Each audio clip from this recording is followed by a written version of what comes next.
우리 요한복음 10장은 예수님께서 이렇게 선언하신 귀한 장면을 담고 있지요.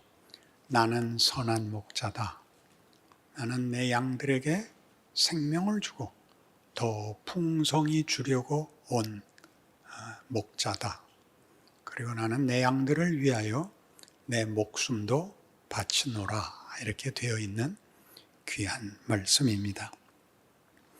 그런데 오늘 이 지금까지 얘기한 전반부와 달리 후반부에는 오늘의 본문에 해당하는 데서는 예수님을 대적하는 무리들이 이제 예수님을 죽이려고까지 하는 장면을 만납니다. 당시에 유대 사회의 종교적, 사회적 지도자들은 예수를 싫어했는데 그 이유는 자기들이 지도자로서 가지고 있었던 어떤 권위와 또는 가르침에 대하여 예수님이 대단히 심하게 지적하고 반대하고 나오고 다른 그동안 그들이 제시하지 못했던 진리와 생명과 구원에 대하여 하나님의 뜻을 설파했기 때문에 그랬습니다. 그래서 이 반대하는 이 유대인들을 향하여 25절에 보면 예수께서 대답하시되 내가 너희에게 말하였으되 믿지 아니하는도다. 내가 내 아버지 이름으로 행하는 일들이 나를 증거하는 것이거늘 너희가 내 양이 아니므로 믿지 아니하는도다. 내 양은 내 음성을 들으며 나는 그들을 알며 그들은 나를 따르느니라. 이렇게 얘기함으로써 말하자면 정죄하는 셈입니다. 너희는 내 양이 아니다. 그래서 나를 믿지 못한다. 너희는 나를 믿지 아니하므로 나를 따르지 않는다. 그런 얘기가 됐습니다. 우리로서는 어려울 것 없는 내용입니다만은 여기는 아주 심각한 왜곡의 소지가 있습니다. 이제 우리가 예수를 믿는다는 사실을 확인할 때 긍정적이고 적극적으로 신앙에 대한 이해와 기회를 이해하지 못하면 이때의 반대자들 같이 부정하고 비난하고 정죄하는 것으로 자신을 확인하게 됩니다.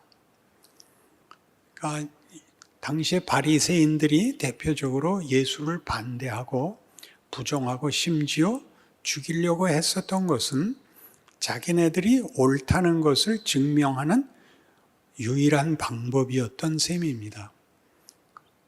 저들이 예수를 반대하고 예수를 죽이고 자신들을 증명한 것과 똑같은 방식으로 우리는 바리새인들을 비난하고 정죄함으로써 우리가 옳다고 증명을 자꾸 하려고 한다. 그런 말입니다.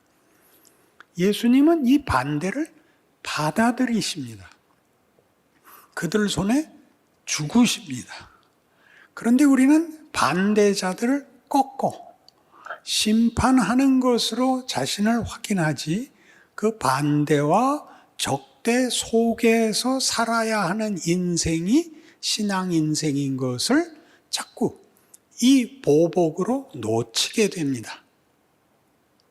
이해가 됐다 안 됐다? 물어봐야 될 사람이 하나 안 왔는데 그러니까 예수님은 지금 이 바리새인들, 여기 유대인들 중에 어떤 부류들에 대하여 너희는 나를 믿지 않는다 이렇게 얘기하는 건 얼마나 심각한 문제였냐 하면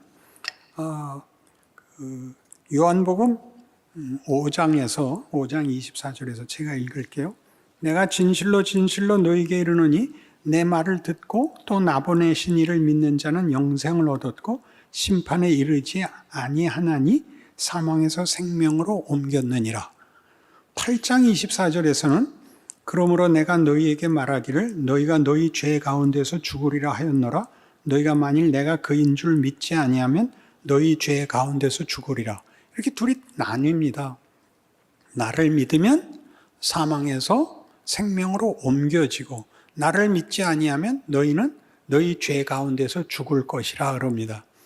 근데 이 말씀은 지금 예수님이 그 공생애를 살던 그 시점에서 믿을 것이냐 말 것이냐로 결정나는 게 아니라는 것은 예수님이 십자가를 어차피 지셔야 되는 거고 거기에다가 부활을 담아야 구원이라는 것이 완성이 된다는 시간의 순서를 생각해 보면 이 말씀들은 그때의 운명의 심판이 아니라 예수가 오신 뜻과 예수를 믿는 것이 무엇이며 그렇지 않으면 어떻게 되는가 하는 것을 증언해 놓고 그때는 알아듣지 못했던 모든 사람들, 그 후에 오고 올 모든 인류를 위하여 십자가와 부활을 이루셔야 했던 것입니다. 그러니 지금 이 시점에서 우리가 너무 쉽게 성경을 읽을 때마다 바리새인들 때문에 그 바보 같은 놈들 우리는 달러 라는 식으로 자기 신앙을 확인하기 시작하면 그 적대를 감수하고 적극적으로 살아내야 할 신앙생활은 없고 잘못한 자들을 심판하고 분노만 하면 자기 책임이 다 된 것 같이 생각이 된다 이겁니다. 그러니까 그렇게 하면 신앙생활이 가치가 없죠. 만족이 없죠. 분노하는 것으로 무슨 만족과 행복이 있겠습니까? 그러니까 이 싸움이 큰 싸움이죠. 예수님은 결국 어디까지 가느냐 하면 아버지여 저들을 사하소서 저들이 자기가 하는 일을 알지 못하나이다까지 갈 거 아닙니까? 그들마저 구원의 대상이지 않습니까? 그런데 우리는 이미 그 전에 둘을 이분법으로 나눔으로써 믿은 자와 믿지 않는 자로 편을 가르는 바람에 그럼 뭐가 필요 없어지느냐면 예수님이 십자가를 질 필요가 없어지죠. 우리 모두에게도 그렇습니다. 우리가 난 믿었고 쟤는 안 믿었대요 라고 자기 증명으로 자기를 만족시키려고 들면 우리는 십자가를 진 예수를 따라가는 인생을 적극적으로 우리의 권리와 책임으로 이해하지 못하게 되고 그 인생을 감히 상상도 하지 못하게 됩니다. 나는 옳고 쟤는 틀린데 왜 쟤는 편하게 살고 나는 힘듭니까만 남죠. 그렇죠. 그런 표정을 지으시니까 거기다 마스크까지 썼으니까 이 뭐 도대체 어디까지 쫓아오는지 알 수가 없죠. 요한복음 3장 이건 같이 찾아봅시다. 여러분 잘 아는 구절이지만 다시 한번 음미를 해보세요. 얼마나 굉장한 말씀인지. 요한복음 3장 16절입니다. 다 아는 내용이죠. 정말 알고 있을까요? 3장 16절, 16절로 같이 보죠. 하나님이 세상을 이처럼 사랑하사 독생자를 주셨으니 이는 그를 믿는 자마다 멸망하지 않고 영생을 얻게 하려 하심이라. 이건 아멘이죠. 그 다음부터는 제가 차근차근 할게요. 17절. 하나님이 그 아들을 세상에 보내신 것은 세상을 심판하려 하심이 아니요 그로 말미암아 세상이 구원을 받게 하려 하심이라. 이게 하나님의 뜻이에요. 모두 다 구원한다 이렇게는 말 못해요. 안 믿는 자들이 분명히 있고 지옥이 분명히 경고되고 있어요. 그러나 하나님의 뜻은 구원을 하자는 뜻이지 와서 둘을 가르자는 뜻은 아니에요. 안 믿는 자들을 혼을 내주러 온 게 아니라 구원받을 수 없는 죄인들을 구원하려고 왔어요.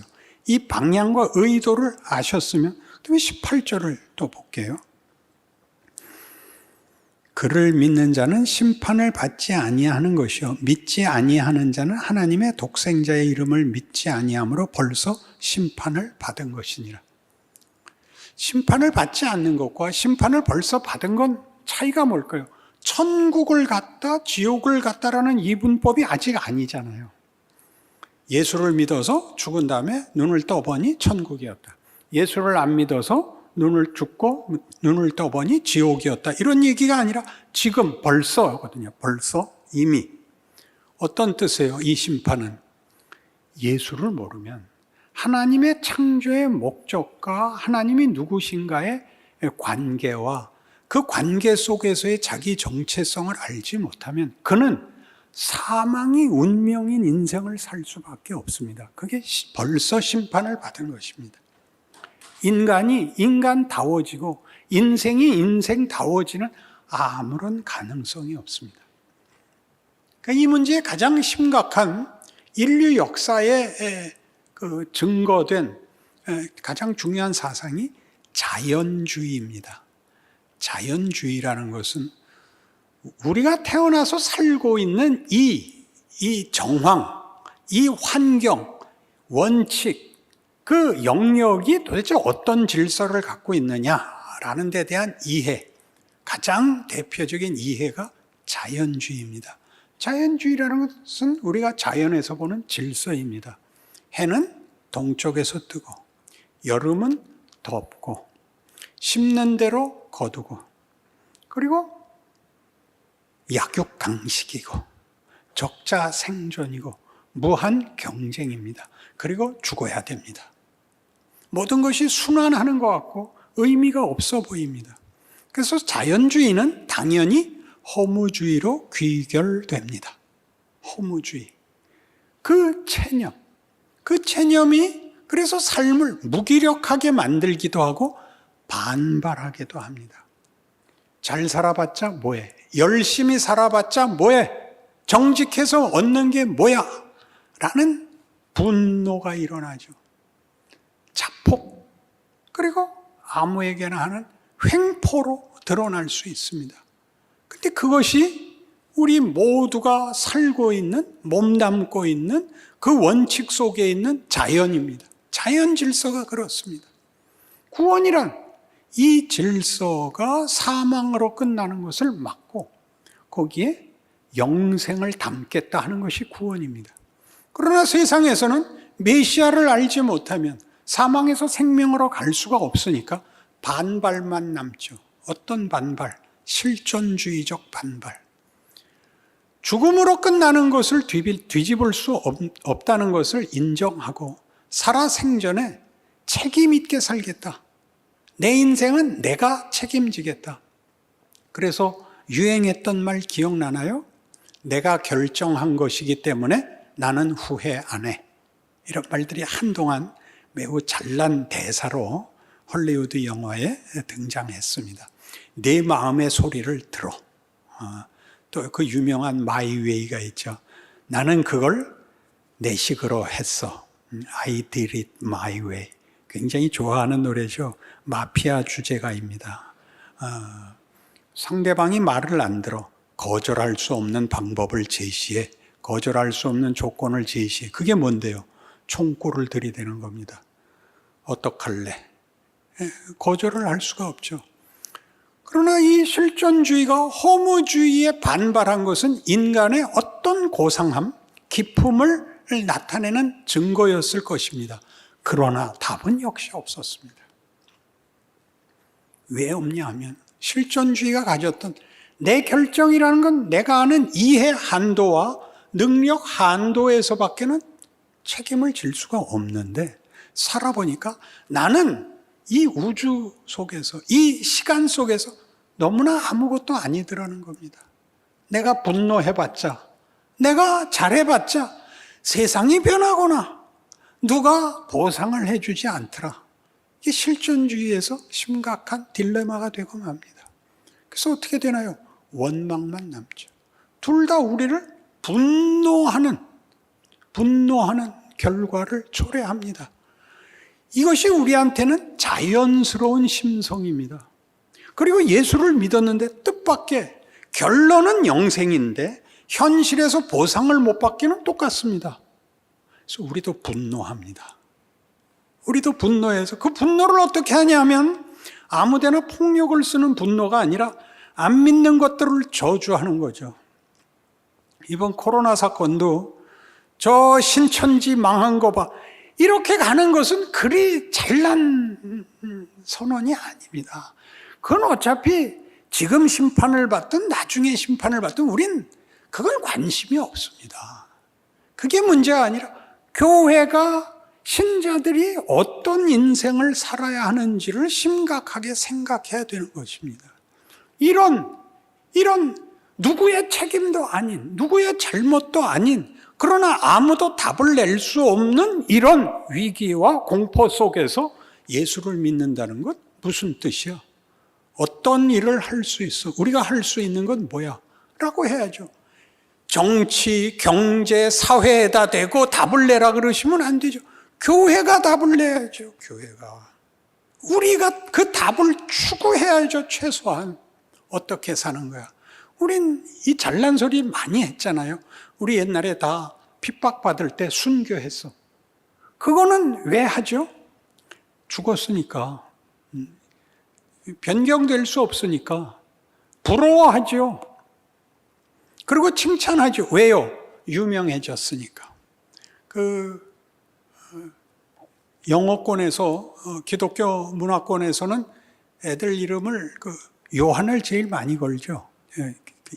이름을 많이 쓰죠. 존하고 폴, 피터, 톰 이런 예수님 제자들을 쓰는데 굉장히 좋은 의도로 합니다. 다 순교당했다는 건 아나요? 도마는 인도까지 가서 죽었습니다. 다 순교당합니다. 처절하게 살지요. 기쁘게 처절하게 삽니다. 왜 우리 한국 기독교는 복이라는 말이 이렇게 치사해져 가지고 이런 거스름이나 무지에 이렇게 직면했을 때 꼼짝도 못하는지 모르겠어요. 무슨 신앙생활이 그래요? 당연히 오해받죠. 너희는 예수를 믿는다며. 그럼 최소한 너희는 안 걸려야 되는 거 아니야? 그쯤은 비난을 받는 거예요. 예수님 보고 뭐라 그랬는데요? 네가 남의 생명은 구하고 네 생명은 왜 못 구하냐? 네가 하나님의 아들이오면 내려와 보라 까지 가는 거잖아요. 모르잖아요. 뭘 화를 내겠어요? 저 새끼 아가리를 찢어 주십시오. 왜 그렇게 해요? 왜 무슨 신앙생활이 있다오냐 이거죠.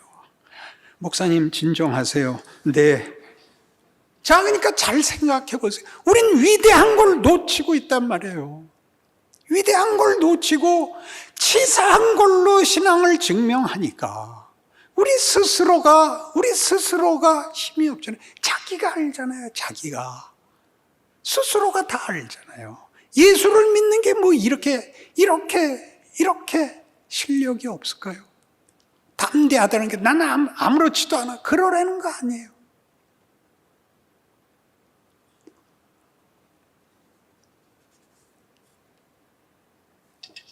로마서 10장에서는 이렇게 놀라운 얘기가 나옵니다. 로마서 10장 16절 이하를 제가 읽어드리겠습니다.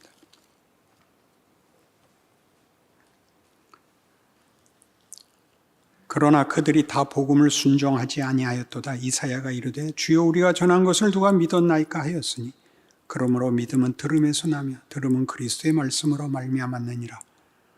그러나 내가 말하노니 그들이 듣지 아니하였느냐? 그렇지 아니하니 그 소리가 온 땅에 퍼졌고 그 말씀이 땅 끝까지 이르렀도다 하였느니라. 그러나 내가 말하노니 이스라엘이 알지 못하였느냐? 먼저 모세가 이르되 내가 백성 아닌 자로서 너희를 시기하게 하며 미련한 백성으로서 너희를 노엽게 하리라 하였고 이사야는 매우 담대하여 내가 나를 찾지 아니한 자들에게 찾은 바 되고 내게 묻지 아니한 자들에게 나타났노라 말하였고 이스라엘에 대하여 이르되 순종하지 아니하고 거슬러 말하는 백성에게 내가 종일 내 손을 벌렸노라 하였느니라. 이게 무슨 뜻이에요? 보세요. 이사야 53장에 나오는 메시아에 관한 예언 중에 메시아가 오면 세상이 영접할 거라고 생각하느냐? 환영할 거라고 생각하느냐? 아니, 전혀 이해하지 못할 거다. 거부할 거다. 우리의 전한 것을 누가 믿었느냐? 여호와의 팔이 네게 나타났느냐? 아무도 몰라봤다는 거죠. 그러나 예수님이 오신다고요. 여기 계속 얘기하죠. 모세가 얘기하기를 이스라엘 백성이 뭐라 그랬다고요? 너희들이 제대로 하나님을 섬기지 못할 것이기 때문에 하나님이 이방을 불러서 너희를 시기하게 하겠다. 이방은 지금 우리 오늘 본문식으로 얘기하면 바리새인들을 먼저 불러서 먼저 믿었다고 큰 소리치는 우리를 시기나게 하겠다. 그렇게 얘기합니다. 우리가 생각하는 이분법을 훌쩍 넘어서죠. 우리가 모르는 거 많습니다. 하나님의 일하심의 크기, 하나님의 은혜의 그 권능에 대하여 우리는 마음에 쉬운 분노, 쉬운 심판을 내려놓고 두려움과 그 긍휼하심에 대한 깊은 감격으로 말없이 우리의 인생을 살아내야 됩니다. 여기를 사는 것이 한국교회는 별로 소개되지 않고 있습니다. 이스라엘 복음 뭐라 그랬다고요? 21절 이스라엘에 대하여 이르되 순종하지 아니하고 거슬러 말하는 백성에게 내가 종일 내 손을 벌렸노라. 포기하지 않고 거부하고 딴소리하고 우상 섬기는 내 백성을 나는 한 번도 외면하지 않았다. 나는 한 번도 내 팔짱을 끼지 않았다. 나는 내 팔을 벌리고 내 품을 열어놓고 있었다. 이렇게 선언했다는 것입니다. 같은 로마서 11장에 가면 29절 이하에 하나님의 은사와 부르심에는 후회하심이 없느니라. 너희가 전에는 하나님께 순종하지 아니하더니 이스라엘이 순종하지 아니함으로 이제 긍휼을 입었는지라. 이와 같이 사람들이 순종하지 아니하니 이는 너희에게 베푸시는 긍휼로 이제 그들도 긍휼을 얻게 하려 하심이라. 하나님이 모든 사람을 순종하지 아니하는 가운데 가두어 두심은 모든 사람에게 긍휼을 베풀려 하심이라. 순종하지 아니하는 것을 용납하십니다. 바리새인들 욕할 게 없다고요. 지금 나쁘게 노는 놈들을 심판하지 마시라고요. 먼저 믿었으면 나도 불순종하는 시간을 하나님이 허락했고 항복을 받아내셨고 그리고 앞서 걷게 하셨다. 저 말 안 듣는 것들도 하나님이 긍휼함으로 완성시킬 것이라고 하나님의 약속을 나는 믿는다 라는 관대함, 신앙의 크기로 담아내지 못하면 우리는 아까 얘기한 자연주의와 실존주의에서 본 바와 같은 이 체념, 이 실망이 가지는 분노에서 벗어나지 못합니다. 그러면 예수를 믿었으나 분노는 동일한 분노가 되고 맙니다. 누가 잘 되는 꼴을 볼 수가 없고 내가 힘든 거를 이해할 수가 없어서 우리는 예수를 믿는 것이 늘 억울할 수밖에 없습니다. 억울한 것이 하나의 과정이 되는 건 상관이 없지만 그 다음으로 못 넘어가는 거는 목사가 야단을 쳐야 되는 겁니다. 그렇죠? 그게 정당한 부모 아닌가요? 그게 진짜 선생님 아닌가요? 거기서 붙잡혀서 하소연하지 말고 나와 더 가보자고 그렇게 얘기해야죠. 그래서 뭐라 그래요? 깊도다 하나님의 지혜와 지식의 풍성함이요 그의 판단은 헤아리지 못할 것이며 그의 길은 찾지 못할 것이로다. 누가 주의 마음을 알았느냐? 누가 그의 모사가 되었느냐? 누가 주께 먼저 드려서 갚으심을 받겠느냐? 이는 만물이 주에게서 나오고 주로 말미암고 주에게로 돌아감이라. 그에게 영광이 세세에 있을지어다. 아멘.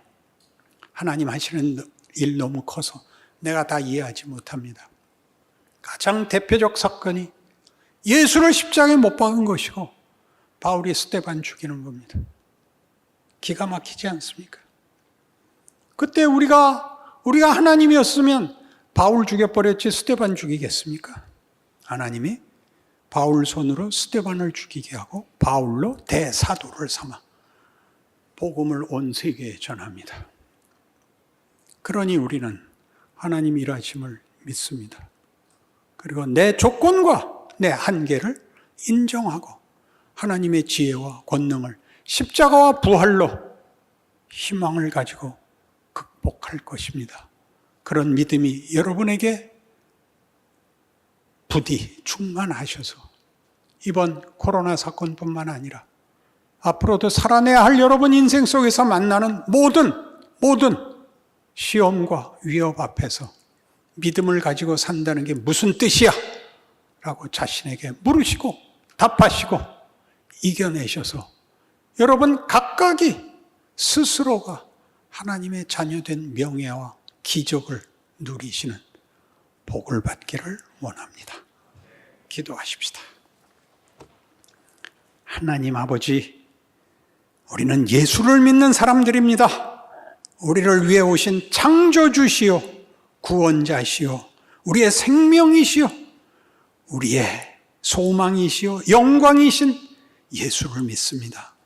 예수께서 우리를 위하여 십자가를 지신 것을 믿습니다. 부활하신 것도 믿습니다.